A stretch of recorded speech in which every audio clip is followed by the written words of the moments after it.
Meus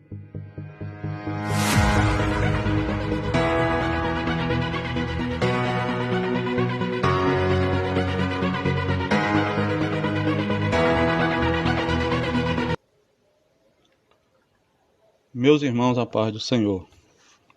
Eu sou o evangelista Clepson, você está no canal EBD Clepson Silva. Seja muito bem-vindo ao nosso canal, onde nós estamos estudando a lição de adulto da CPAD, intitulada O Verdadeiro Pentecostalismo. Essa lição que traz para nós um assunto muito relevante para as nossas vidas, visto que somos pentecostais, somos a Assembleia de Deus, que é uma igreja pentecostal. Então a lição que nós estamos estudando desta feita é a última lição dessa revista, dessa revista do primeiro trimestre de 2021.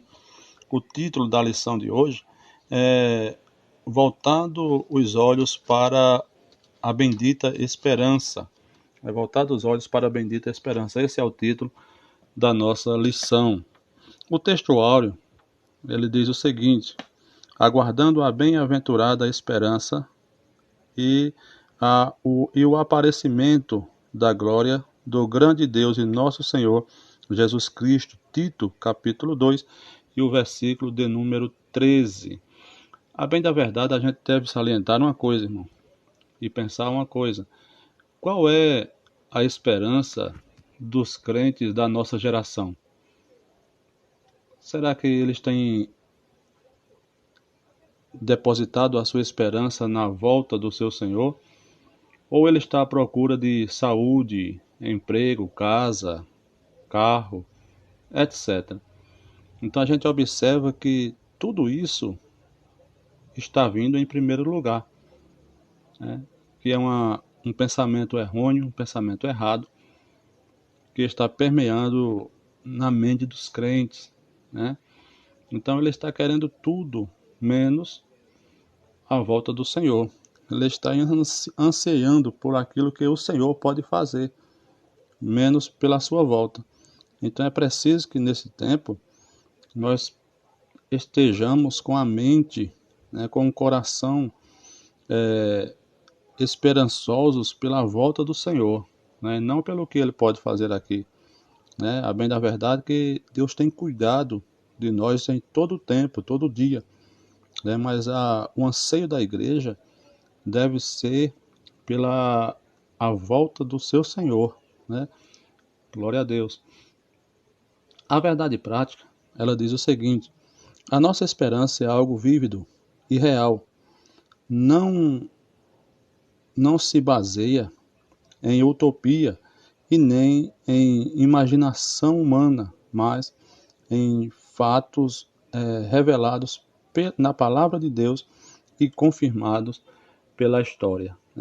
Nós vamos ver nessa lição também que todos os ramos do cristianismo acreditam na volta de Jesus, Porém, há uma discordância, quando falamos de como vai ocorrer isso e quando se ocorrerá esse fato, Nós sabemos que a nossa esperança ela é a vinda do Senhor, E quando eu digo isso, eu falo daqueles crentes que estão de fato esperando o Senhor ainda, Porque muitos já têm se desacreditado dessa esperança, Não é anormal você ouvir crente falando que não tem mais essa esperança da volta de Jesus, Muitos dizem que Jesus não vai voltar, mas ele prometeu que iria voltar, como nós vamos ver nessa lição, Se ele prometeu, nunca vi nenhuma promessa de Cristo, do Senhor, cair por terra. Todas as palavras que Jesus falou, todas elas se cumpriram, e a sua vinda está inclusa nessas promessas que ele fez, que será cumprida cabalmente. Os objetivos da nossa lição, o objetivo geral diz o seguinte: voltar os olhos para a bendita esperança, A igreja deve voltar os seus olhos para essa esperança, E não agarrar-se aquilo que tem conquistado aqui na terra, aquilo que tem necessidade aqui na terra. Mas a maior necessidade da igreja deve ser a espera do seu Senhor, né? O anseio da igreja deve ser a volta do seu Senhor. Os objetivos específicos estão divididos em três. O primeiro diz: afirmar que breve Jesus virá. Isso aqui é fato, né? É uma promessa incondicional. É fato que Jesus voltará. Quer creiam ou quer deixem de crer, né? Mas que ele voltará, isso é fato. O segundo objetivo específico é destacar a necessidade da vigilância. Então, nós precisamos estar atentos e vigilantes. Precisamos estar esperando a vinda do Senhor? Sim. Porém, temos que ter essa espera com vigilância. Por quê? Porque Jesus mesmo disse que nós não sabemos o dia e nem tampouco a hora em que o Filho do Homem há de voltar. Então, para que não sejamos pegos de surpresa, precisamos viver uma vida de vigilância. E o terceiro e último objetivo específico é estimular a viver com fidelidade, né? O crente ele precisa viver, esperar o seu Senhor sendo fiel a Ele, né? Sendo fiel a Ele. Então vamos lá. A leitura bíblica em classe, ela se encontra em Atos dos Apóstolos, capítulo 1, versículo 11 ao versículo 6 ao versículo de número 11. Nós não vamos fazer essa leitura porque já estamos acostumados, como os irmãos estão acostumados, nós não fazemos a leitura para ganharmos tempo no vídeo. Vamos à nossa introdução. A nossa introdução ela diz o seguinte: a expressão bendita esperança se refere à segunda vinda de Cristo, que é a esperança da igreja desde que Jesus retornou ao céu. Essa esperança vem aumentando à medida que o tempo vai passando. A presente lição pretende esclarecer quão breve será esse evento, para que cada um mantenha a sua vigilância e a fidelidade. Eu quero abrir aqui um parênteses, irmão, a respeito do que o comentarista colocou aqui na sua introdução. Ele diz o seguinte: essa expectativa vem aumentando à medida que o tempo vai passando, né? Então, ele está afirmando aqui que o anseio da igreja pelo seu Senhor está aumentando, né? Está aumentando a cada dia. A bem da verdade, nos dias em que vivemos, nós não vemos esse anseio, né? Nós não vemos esse anseio pela volta do Senhor no meio do povo de Deus. Infelizmente, o que nós vemos é justamente o contrário. As pessoas não anseiam mais pelo céu. As pessoas anseiam por terem vitórias aqui na terra, né? Esperando a providência e a provisão de Deus, o cuidado de Deus, aqui na terra, como se fossem viver aqui para sempre. Mas nós sabemos que estamos aqui de passagem, né? Então, a nossa expectativa realmente é para que o Senhor volte, né? Para que o Senhor volte e leve a sua noiva consigo. Porém, é o que nós vemos nas igrejas, à medida que a gente vai pregar, você ouve uma pregação a respeito da volta de Jesus, não há nenhum esboço, não há nenhum movimento, né? Não há, a igreja não vai esboçar nenhuma reação quando se prega sobre a vinda de Jesus. Não há alegria. A igreja não demonstra alegria pela vinda do seu Senhor, né? Agora, quando se diz aqui tem um anjo, o Senhor vai abrir as portas, o Senhor vai abençoar, o Senhor vai curar, vai abrir porta de emprego, aí sim as pessoas começam a glorificar a Deus. Mas quando se trata da volta de Jesus, as pessoas ficam estagnadas por não ansiarem por essa volta. O primeiro ponto da nossa lição, ela diz o seguinte: breve o Senhor virá. Apocalipse 20, 22 e 20, o Senhor Jesus já nos orienta que a sua vinda será breve, né? Breve ele voltará. Então diz assim: a vinda de Cristo. A segunda vinda de Cristo é uma verdade ensinada na Bíblia inteira, com abundância de detalhes nos evangelhos e nas epístolas, né? Então aqui nós já percebemos que em toda a Bíblia traz para nós essa certeza de que Jesus vai voltar, né? Toda a Bíblia ela mostra para nós, de Gênesis a Apocalipse, ela ensina, ela mostra para nós e evidencia que Jesus ele vai voltar. Com isso, nós temos duas certezas. A primeira é que ele vai voltar e a segunda é que está próximo à sua volta, né? Todos os ramos do cristianismo concordam que Jesus um dia voltará, mas essa unanimidade não ocorre no tocante à maneira como isso vai acontecer.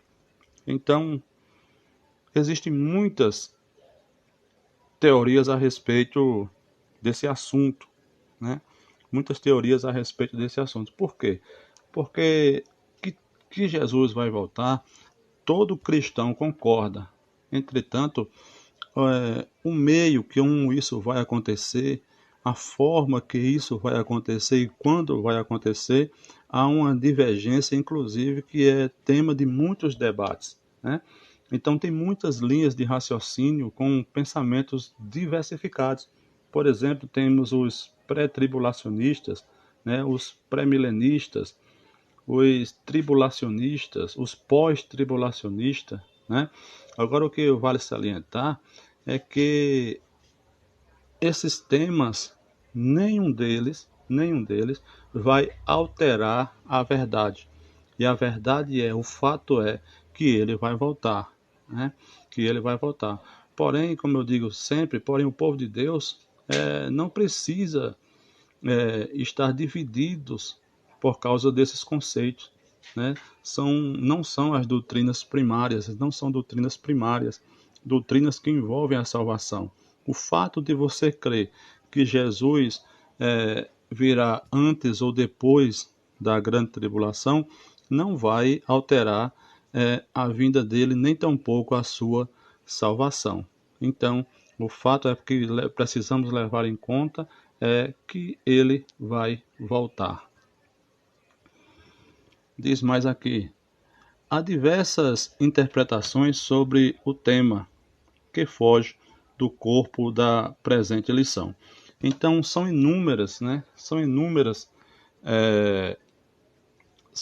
as teologias, as teorias, né, que falam acerca da volta de Jesus. No entanto, a gente não temos tempo, né, para aplicar cada uma dessas teorias nesta presente lição, porque essa lição aqui ela não vai falar de uma escatologia completa, né? É um simples traço da escatologia, né?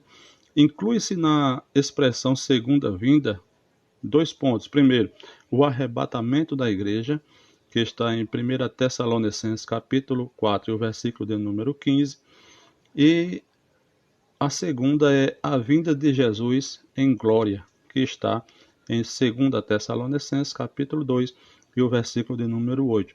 Quanto ao arrebatamento, veja o que diz 1 Tessalonicenses 4,15.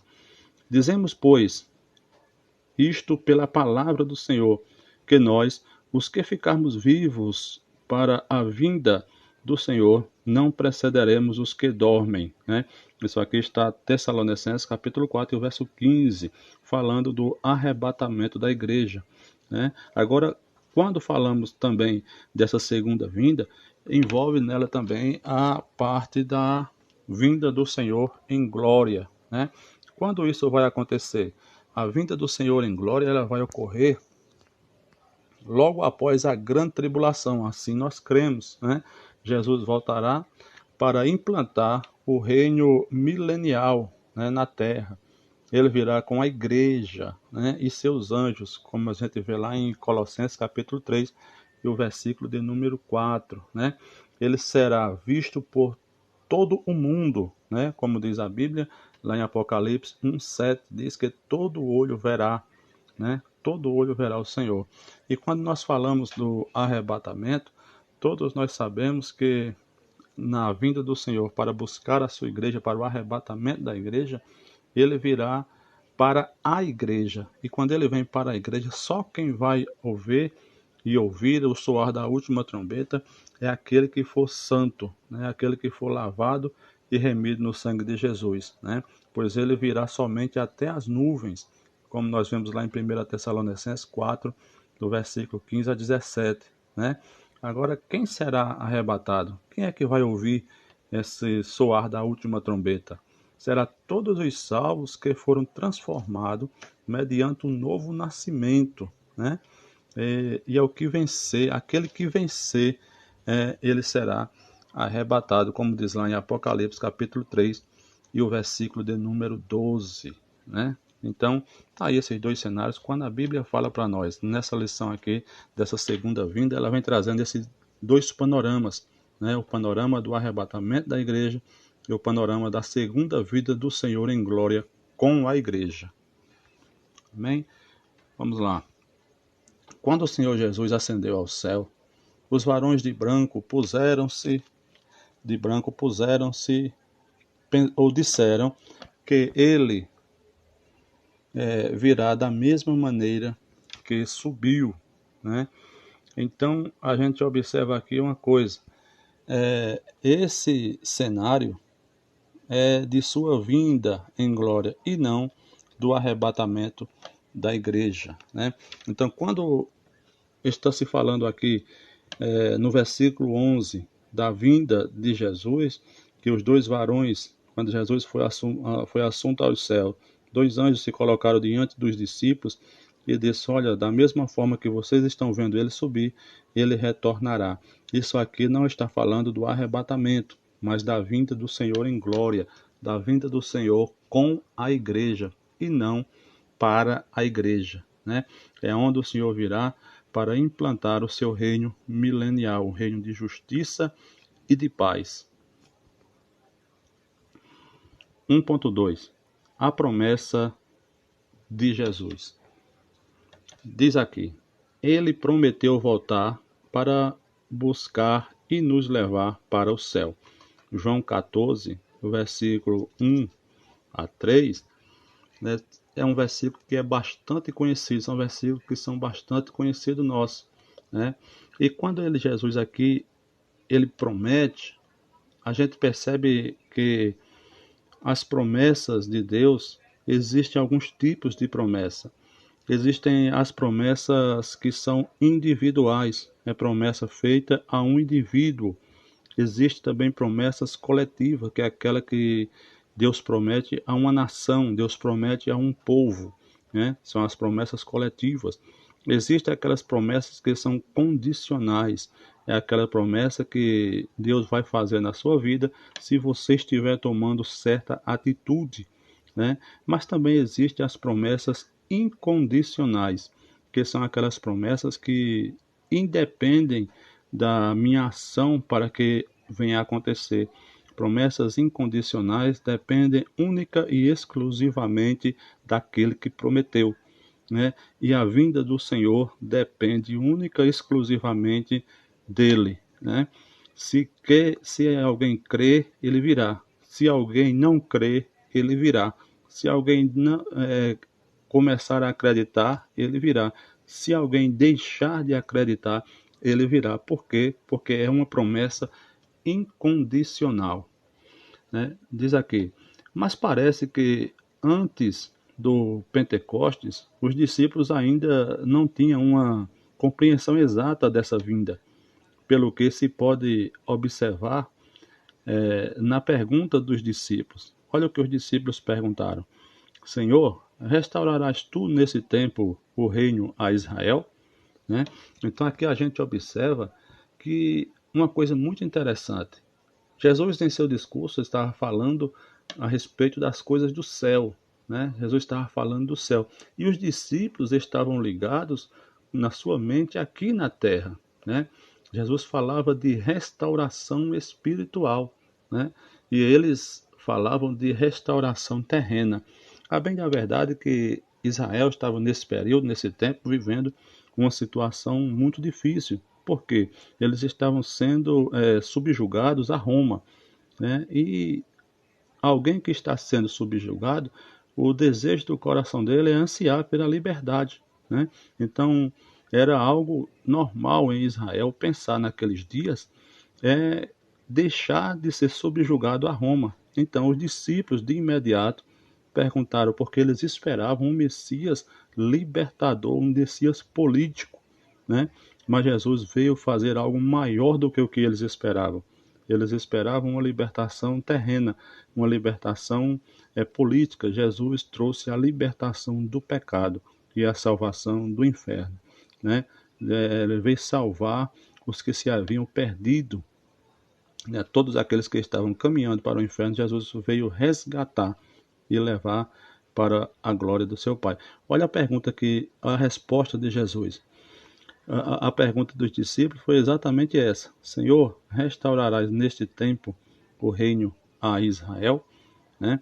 E a resposta de Jesus é interessante, né? Nós vamos ver essa resposta logo mais à frente. Talvez estivessem ainda pensando num reino físico político que era o pensamento dominante em Israel. Como já falei, né, Israel estava sendo dominada por Roma.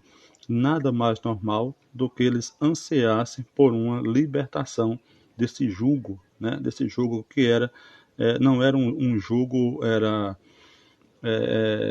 não era um jugo que fosse normal, não era um jugo era responsável, não era um jogo, mas era um jogo pesado, era um jogo que defraudava, né, as riquezas do povo, né? Então não era um jogo que fosse bem sucedido aos olhos do povo, né? Mas Jesus os corrige com duas razões principais. Primeiro, o dia e a hora dessa bendita esperança é exclusividade do Pai e está fora do radar humano, né? Mateus 24:36. Né? Então a gente percebe que a resposta de Jesus, a resposta que Jesus vai dar aos seus discípulos, ele diz logo: olha, esse tempo aí não vos pertence saber, né? Não vos pertence saber, porque é única e exclusivamente do Pai. O ser humano ele não tem acesso à vinda do Senhor, a saber a data da vinda do Senhor, mesmo porque Jesus ele nunca especificou datas, né? Jesus só falava dos sinais, né? Para que a gente pudesse estar atento, né? Aos sinais da sua vinda. E a restauração do reino de Deus não é só para Israel, mas para todos os povos, né? Jerusalém, como em toda a Judéia e Samaria e até os confins da terra. Então, Jesus trouxe aqui um panorama do plano de salvação de Cristo, do plano de Deus para salvar toda a humanidade, né? A bendita esperança não convém ao homem debater ou querer especular o dia nem a hora, né? O que ele tem que saber é que ele vai voltar a qualquer hora e a qualquer momento. 1.3 O dia se aproxima. Diz aqui: sabemos que a vinda de Jesus está próxima pelos sinais claros que o Senhor Jesus nos deixou, né? Então, pregamos por toda parte que Jesus breve vem, e essa mensagem está em nossos hinos congregacionais e nos diversos cânticos inspirados nas Escrituras. Então a gente observa aqui o seguinte: em Mateus 24, versículo 3 a 14, tem as dúvidas dos discípulos, né? Que se divide em três partes. A dúvida do discípulo se divide em três partes. Quais são? A letra A: quando será? O discípulo pergunta: quando será? E que sinal vai vir, vai acontecer? Qual é o sinal que vai acontecer? E esses sinais é do fim do mundo, né? Então são uma pergunta que se divide em três, né? Aí temos a resposta de Jesus, né? Jesus diz que vai acontecer sinais no céu, vai acontecer sinais na terra e sinais também na igreja, né? Observe o seguinte: Quando ele fala aqui de sinais na igreja, ele está falando dos falsos profetas, né? Os falsos profetas que estão aí, né? E desde aqueles tempos já havia, né? Então está se falando também da apostasia, né? O que é apostasia?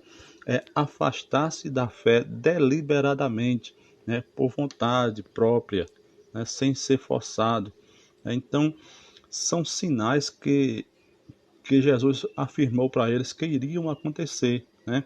Quando ele diz: ocorrerá sinais no céu, Lucas capítulo 21 e o versículo 11 fala quais são esses sinais, né? Ele vai ter sinais também na igreja, como eu já falei, dos falsos profetas, da apostasia, das doutrinas que são de demônio, né? E isso está lá em Mateus capítulo 24 e o versículo 45. Fala-nos também dessa apostasia que a gente observa que até mesmo a igreja, irmãos, ela tem se afastado do seu propósito. O propósito da igreja é ganhar almas para o reino de Deus. Muitas vezes, quando a gente observa lá em Mateus capítulo 16, Jesus falando aquela revelação, a respeito da revelação de Pedro, né? Quando diz: bem-aventurado és tu, Simão Bajonas, porque não te revelou a carne nem o sangue, mas meu Pai que está no céu. Porém eu te digo que tu és Pedro, e sobre esta pedra edificarei a minha igreja, e as portas do inferno não prevalecerão contra ela. Quando a Bíblia diz, irmãos, que a porta do inferno não prevalecerá contra a igreja de Deus, as pessoas entendem e vislumbram a igreja sendo acuada e atacada pelo inferno, quando é o contrário. A igreja é quem ataca o inferno. A igreja é quem ataca.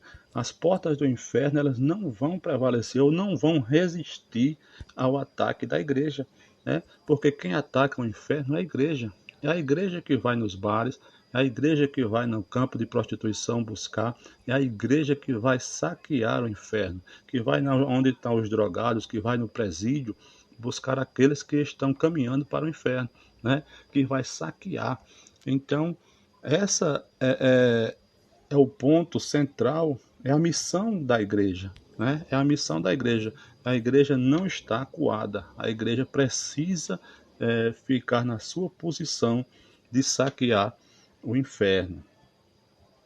Diz mais aqui: ninguém sabe o dia e nem a hora, mas o Senhor Jesus deixou sinais claros e evidentes que mostram que esse dia está próximo. Os discípulos, os principais são a efusão do Espírito Santo, uma promessa para os últimos dias, né? Joel capítulo 2, o versículo 28 a 32, que a partir do avivamento da Rua Azusa tem se espalhado pelo mundo inteiro, né? Então a gente observa aqui, quando Jesus fala de sinais, a gente observa que Jesus está falando apenas de sinais. Jesus não está marcando datas, né? E ele também deixa claro, né, que esses sinais são parte do plano de Deus, né? Tudo isso vai ocorrer, mas é para que o nome do Senhor venha a ser glorificado, né? Porém, ele ainda avisa para que a gente não se amedronte, porque é apenas o princípio, né? É apenas o princípio das dores, né?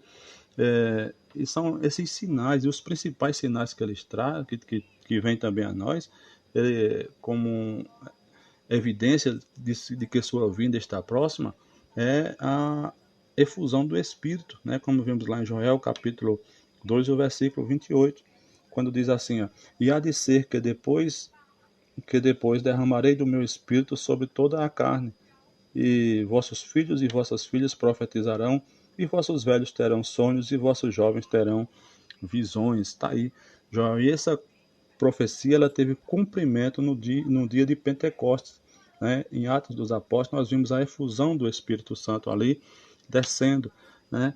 E essa busca, essa maior busca dos crentes por esses por esses dons do Espírito Santo, para buscar poder de Deus, ela teve uma ênfase muito grande também na Rua Azusa, né? A partir da Rua Azusa começou essa nova forma de se buscar os dons espirituais, né? Com mais ênfase, com mais ímpeto, com mais vontade de buscar os dons espirituais, né? E assim, a partir dali, né? Na Rua Azusa, com Joseph William Seymour, pastoreando aquela igreja, foi onde houve ali também uma nova efusão do Espírito ali, e os crentes começaram a ser cheios do Espírito Santo, e isso tem chegado até nós e espalhado-se pelo mundo inteiro, né? Pelo mundo inteiro. Um outro sinal evidente é a fundação do Estado de Israel, que desde 1948 ostenta a sua bandeira tremulando na sede das Nações Unidas como Estado soberano, né? A gente observa aqui a abundante pregação que a gente vê também é um dos sinais, né, da vinda de Jesus. É um dos sinais, porque nunca foi pregado o Evangelho como tem sido hoje, né? O Evangelho tem sido difundido de todas as formas e de todas as maneiras, né? Hoje temos a globalização que, de uma forma, querendo ou não, tem sido uma ferramenta para a disseminação do Evangelho, né? Então, a gente observa aqui também que outro sinal é justamente o Estado de Israel, né? Que a gente vê que no Estado de Israel nós vemos o cuidado de Deus com essa nação, né? O cuidado de Deus com esse seu povo, porque a gente observando é um país que é do tamanho de Sergipe, né? E é perseguido pelo mundo inteiro, né? Em Israel, demograficamente falando, geograficamente falando, ali está o centro do mundo, né? Está o centro do mundo. E a gente percebe que é o centro do mundo, de um mundo religioso, né? E por isso o inimigo tem tentado destruir essa nação de todas as formas. Mas a gente observa que Deus está cuidando e continua cuidando do seu povo, né? A gente vê aí tantas atrocidades cometidas ao povo de Deus, de Israel, mas ele sempre tem subsistido, né? Sempre tem subsistido. A gente observa que foram mais de 6 milhões de judeus mortos, né, nos campos de concentração, né, em 1948. Né? Então a gente observa que tudo isso são investidas do diabo para acabar com o povo, mas não consegue, porque Deus está com eles, né? Assim também com a sua igreja. Segundo ponto, a necessidade de vigilância, exortação à vigilância. O Senhor Jesus nos exorta com muita ênfase sobre a necessidade de vigilância. Olha o que diz Mateus 24, 44. Vigiai, pois, porque não sabeis a que hora há de vir o nosso Senhor, né? Então, a vigilância, ela é algo necessário para a nossa vida, né? Algo necessário. Jesus exortou os discípulos a serem vigilantes, né? Isso, como nós já lemos em Mateus 24, 44, né? Porque nós vemos também aqui, irmãos, que esse vigiai está numa ordem, no imperativo, né? No imperativo, é uma ordenança, né? Aí a gente vai observar e dizer, por que devemos vigiar? Justamente porque não sabemos o dia e nem a hora da vinda do Senhor, né? Então, precisamos ter uma vida de vigilância, precisamos esperar o Senhor com vigilância em santidade, né? E com fé, né? Nós precisamos desejar a volta do Senhor Jesus, como os tessalônicos, né? Alguém disse que Jesus voltará quando o mundo estiver tão ruim para se viver que a igreja não deseje mais estar aqui, né? Quando a igreja não desejar mais estar no mundo, segundo esse pensador, Jesus vai voltar, né? Louvado seja Deus por isso. A razão disso é porque ninguém sabe quando vai acontecer a sua vinda, né? Então, nós devemos estar atentos e vigilantes para não sermos pegos de surpresa com a vinda do Senhor. Essa era também, essa era também a preocupação dos ensinos dos apóstolos, né? 1 Tessalonicenses capítulo 5, 2 a 6, também 2 Pedro capítulo 3, versículo 9 e o versículo de número 10, veja o que diz. O Senhor o Senhor não retarda a sua promessa, ainda que alguns a tenham por tardia, né? Mas é longânimo para conosco, não querendo que alguns se percam, senão que todos venham a arrepender-se. Mas o dia do Senhor virá como um ladrão de noite, no qual os céus passarão com grande estrondo, e os elementos ardendo se desfarão, e a terra e as obras que nele há se queimarão. Então, não tenha a vinda do Senhor por tardia, né? Não pense que ele está demorando ou que ele está tardando. Antes, ele está sendo longânimo, né? Ele está sendo longânimo para que o homem venha a se arrepender, né? E a voltar para o seio do Senhor, né? Por não saber a hora exata, Paulo também ensinava sobre o assunto, né? É o que nós estamos vendo. E esse assunto foi tema também de muitos ensinamentos de Jesus. Entre eles está a parábola das 10 virgens, né? Mostrando para nós naquela parábola a responsabilidade que cada um tem na sua espera, né? Então precisamos estar atento.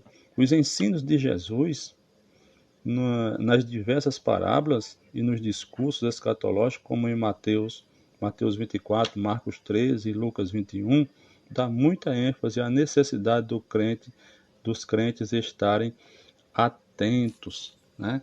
Então precisamos viver atento, porque o Senhor virá repentinamente, no abrir e fechar de olhos. 2.2 Os alarmes falsos. Muitos líderes e grupos religiosos arriscaram-se em marcar a data da segunda vinda de Cristo. Alguns deles cravaram várias datas, outros, depois de constatarem que elas não batiam, reinterpretaram as supostas profecias e as protelaram para outras datas. Então, muitos líderes, né, muitos líderes e muitos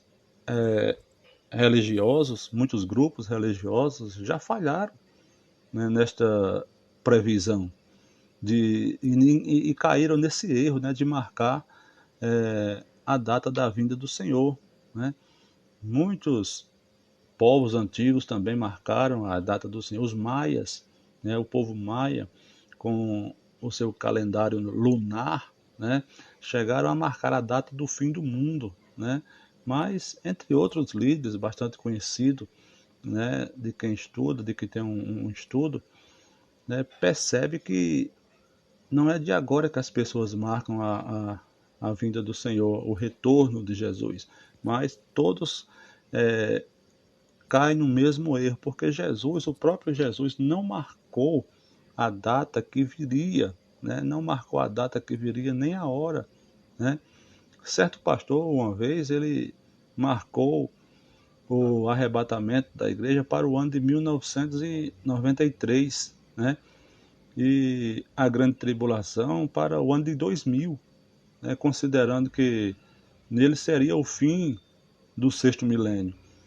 E contudo, ele falhou, né? Contudo, ele falhou. Então, não vale a pena você estar marcando datas. O que importa é saber que ele vai voltar, né? Não é, e é até pecado, irmão, tá marcando data, marcando dia para que Jesus volte, né? Todos esses líderes e grupos falharam. E é um erro tentar adivinhar os tempos e as estações, pois só Deus sabe o dia e a hora, né? Então veja o que diz Atos dos Apóstolos capítulo 1 e o verso 7. E disse-lhe, não vos pertence saber os tempos e as estações que o Pai estabeleceu pelo seu próprio poder, né? Veja aí também Marcos capítulo 13, o versículo 32. Mas daquele dia e hora ninguém sabe, nem os anjos que estão no céu, nem o Filho, senão o Pai. Né? Então, somente é Deus quem sabe a hora da vinda de Cristo. E quando eu digo Deus, eu estou falando do Pai, do Filho e do Espírito Santo. Né? É Deus quem sabe, né, a hora. Alguém pode perguntar na sua classe, mas irmão, Jesus sabia é, o dia de voltar? Isso aqui não cabe a nós, como eu estou lhe dizendo, não cabe a nós especular. O que importa saber, o que importa a gente saber é que ele virá e que quem tem a data marcada é Deus, né? A palavra de Deus rejeita todas as falsas expectativas acerca da vinda de Cristo, né? Então, todas essas expectativas que vêm acerca da vinda de Cristo, elas são rejeitadas pelas Escrituras, né? São rejeitadas pela doutrina dos apóstolos. Nenhum apóstolo mandou que a gente tentasse adivinhar qual era a data da volta de Jesus, né?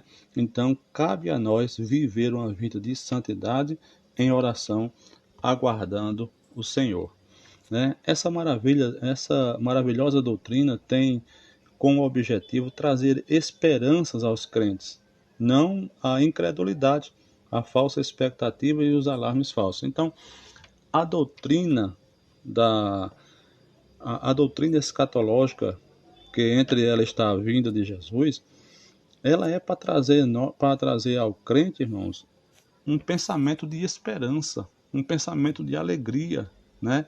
Saber que o Senhor vai voltar, né? Saber que o Senhor está prestes a vir buscar a sua igreja, né? Não é para desmotivar o crente, não é para gerar falsas expectativas, né? Mas o crente tem que estar com a expectativa verdadeira, que é Jesus Cristo vai voltar. Terceiro e último ponto da nossa lição diz: vivendo com fidelidade. Definição: fidelidade é a qualidade de ser cheio de fé, característica do que é fiel, lealdade. Os termos fidelidade, verdade e lealdade pertencem ao mesmo campo semântico da Bíblia, na Bíblia. Veja o que diz aí Jeremias 42 e o versículo de número 5, que diz: seja o Senhor entre nós testemunha da verdade e fidelidade, mostrando toda a boa lealdade, né? Então, Jeremias 42 e o versículo de número 15, né? E Tito, capítulo 2 e o versículo de número 10, que diz: mostrando toda a boa lealdade. Então, fidelidade essa definição aqui, ela é muito completa quando torna que é a habilidade ou a qualidade de ser leal, né? E isso que é a vontade, é o desejo de Deus para todo crente, é que ele seja leal, que ele seja fiel naquilo que ele se compromete, né? A fidelidade é uma demonstração de fé, lealdade, respeito e constância nos compromissos assumidos, né? Então, se nesse sentido, né, o oposto de fidelidade é justamente apostasia, né? É a apostasia. É o que nós estamos vendo, é justamente o oposto, irmão, no meio da igreja. O oposto de fidelidade, nós estamos vendo é a apostasia. Alguns estão se afastando, abandonando, né? Abandonando a sua fé conscientemente, né? Conscientemente. Então está abandonando os princípios bíblicos. Olha, se a gente prestar atenção, irmãos, o propósito de Deus para a igreja é que ela saia para evangelizar. O propósito que a igreja está vivenciando hoje é justamente ficar dentro do templo, né? É conseguir as bênçãos para si. Então está fugindo do propósito, né? A igreja não pode se apostatar da missão que Jesus Cristo incumbiu que ela exercesse. 3.2. Fidelidade de Deus. A verdade é um dos atributos morais de Deus, do qual reflete outras perfeições divinas, dentre as quais a fidelidade. Deus é fiel. Veja o que diz 1 Coríntios capítulo 1, e o versículo 9. Fiel é Deus, pelo qual fostes chamados para a comunhão do seu Filho Jesus Cristo, nosso Senhor. Então, Deus, ele é fiel. Existe um hino, existem muitos hinos e muitos louvores que falam a respeito da fidelidade de Deus, né? E um desses louvores diz que Deus é fiel. Diz assim: Tu és fiel, Senhor. Tu és fiel, Senhor. Fiel a mim.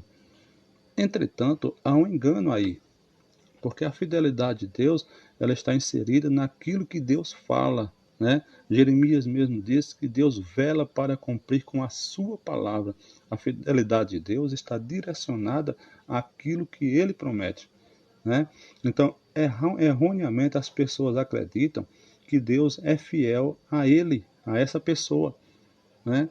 Acreditando que, apesar de que ele possa viver uma vida errada, uma vida errônea, Deus vai continuar com a sua promessa sobre a vida dessa pessoa, né? Então é aí onde estão as promessas condicionais, né?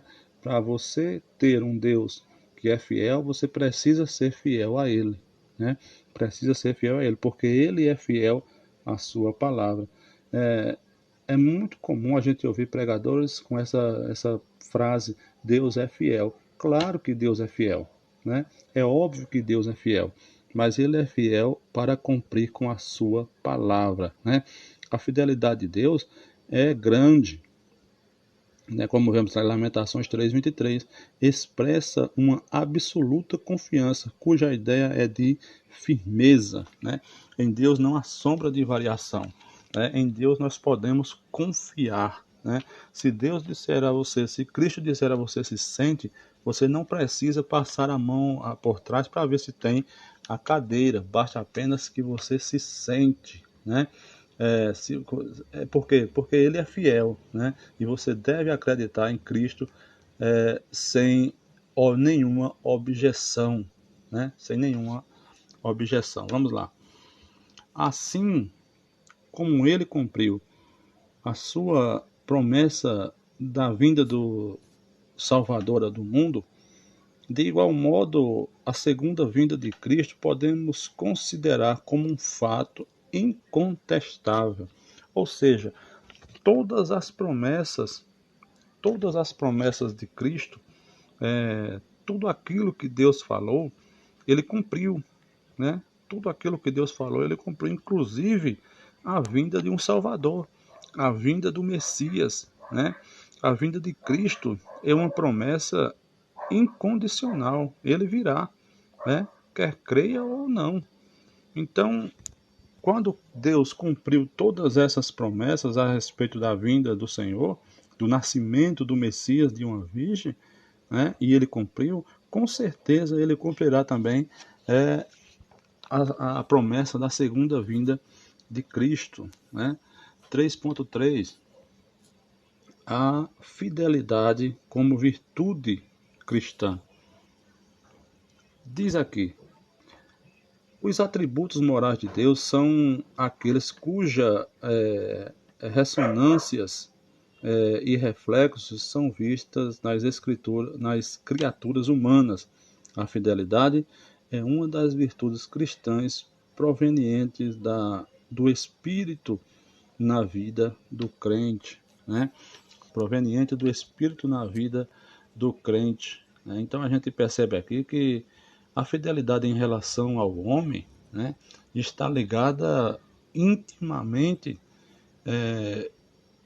à intimidade que ele tem com o Espírito Santo. Porque é o Espírito Santo que move o coração do homem em direção a Deus. Sem o Espírito Santo, nenhum atributo há bom no homem, né? Pois é o Espírito que rege a vida do homem, né? Do crente. Veja aí o que diz Gálatas 5, 22 e 23. Mas o fruto do Espírito é amor, alegria, paz, longanimidade, benignidade, bondade e fidelidade, né? Então, a fidelidade na vida do cristão, do crente, aí marca o fruto do Espírito, né? É a habilidade de ser fiel a Deus, né? Fiel a Deus. Então, é somente pelo Espírito Santo que o homem ele é fiel. Essa verdade é ensinada em toda a Bíblia, de maneira direta nos relatos históricos e proféticos, mas nas parábolas e ilustrações como importante virtude na vida cristã, né? Veja aí o que diz Mateus 25, versículo 20, que diz: E o seu Senhor lhe disse: Bem-está, servo bom e fiel. Sobre o pouco foste fiel, sobre o muito te colocarei. Entra e goza do teu Senhor. Entra para o gozo do teu Senhor. Então, nós somos servos, né? E a Bíblia diz que, sendo servos, precisamos ser achados como servo bom e fiel, né? Veja aí o que diz 1 aos Coríntios, capítulo 4, versículo 2. Além disso, requer-se dos despenseiros que cada um se ache fiel diante de Deus. Então, é um requerimento de Deus que na sua vinda, no seu retorno, no seu regresso, ele nos encontre agindo fiel, vivendo fielmente a nossa fé, né? Veja aqui também 2 Timóteo capítulo 2, o versículo 19, que diz: Todavia, o fundamento de Deus fica firme, tendo este selo: o Senhor conhece os que são seus, e qualquer que profere o nome de Cristo aparte-se da iniquidade. Então, é preciso que o crente ele se mantenha fiel na presença de Deus. Quarto, 3.4 Tempos e estações. Jesus respondeu à pergunta dos discípulos, ampliando o horizonte desse reino. Veja o que diz o versículo 7. Não vos pertence saber o tempo e as estações, né? Essa foi a resposta que Jesus deu aos seus discípulos quando indagaram a respeito da sua volta, a respeito do seu regresso, né? Essa resposta foi dupla, né? Quando ele fala de tempos, no grego essa passagem é cronos, né? E significa um longo período, né? Significa um longo período. Então, a gente observa aqui que Jesus está dizendo, olha, não vos pertence saber o tempo, né? O tempo é Deus quem decide, né? O tempo está na mão de Deus, né? O tempo de Deus não é o nosso tempo. Tem muita gente que diz que afirmando que Jesus, que essa promessa da volta de Jesus, alguns dizem que caducou, porque os seus avós diziam que Jesus ia voltar, né? Os tataravós diziam que Jesus ia voltar, os seus pais diziam que Jesus ia voltar e Jesus não voltou. Mas é como nós lemos, Deus não está atrasado, ele não retarda as suas promessas, antes ele é longânimo, desejando que todos sejam salvos, né? Haveria um espaço de tempo, né? Haveria um espaço de tempo para a pregação do Evangelho entre a descida do Espírito Santo e a vinda de Cristo, né? Então, na pregação, na descida de Cristo, começa aí, os discípulos são cheios do Espírito Santo para pregarem o Evangelho, né? Para pregar o Evangelho com mais eficácia, com mais ousadia, com mais intrepidez, né?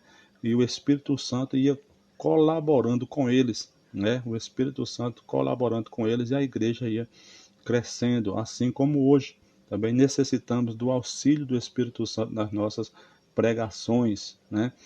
Estações, quando ele fala de estações, nesse verso kairos, que significa ocasião, e se refere aos eventos críticos que devem acompanhar o estabelecimento do reino. Tempos e estações são as prerrogativas de Deus, né?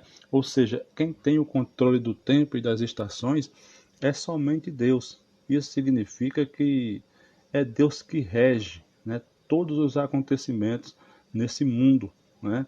Em todas as ocasiões do mundo é Deus que rege esses acontecimentos. A nossa conclusão ela diz o seguinte: viver com fidelidade é ser fiel e leal a Deus durante toda a vida, né? A fidelidade ao Senhor Jesus é uma das condições para herdar o reino dos céus. O Senhor Jesus falou reiteradas vezes sobre a sua vinda. Ao, ao ascender ao céu, dois anjos reafirmaram essa promessa. Esse Jesus, que dentre vós foi recebido em cima no céu, há de vir, assim como para o céu o vistes ir, né? Versículo 11 da nossa leitura bíblica.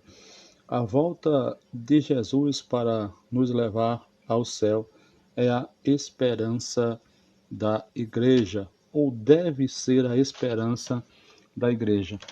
Meus irmãos, que Deus em Cristo vos abençoe. Eu agradeço você que esteve conosco por todo esse trimestre, né, acompanhando as nossas aulas.